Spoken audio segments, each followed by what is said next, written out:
ধন্যবাদ। আসসালামু আলাইকুম।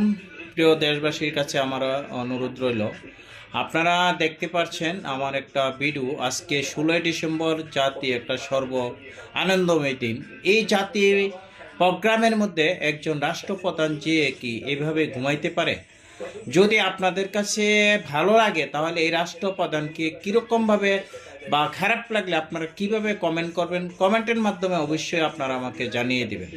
এবং এরকম কোনো ন্যাক্কারজনক ঘটনা কি বাংলাদেশের পৃথিবীর কোনো ইতিহাসে কি হতে পারে কি না, আপনারা যদি দেখে থাকেন কোনো রাষ্ট্রপ্রধানে এরকম ঘটনা ঘটতে পারে, তাহলে অবশ্যই অবশ্যই আপনাদের কাছে আমি এই বিষয়টা তুলে ধরব এবং আপনাদের কাছে দাবি করব। আপনারা এটা অবশ্যই বাস্তব তার চিত্রগুলো আমাকে কমেন্টের মাধ্যমে জানিয়ে দিবেন। সবাই ভালো থাকেন। আজকে 16 ডিসেম্বর উপলক্ষে সারা বিশ্বে বাংলার জনগণ যে যেখানে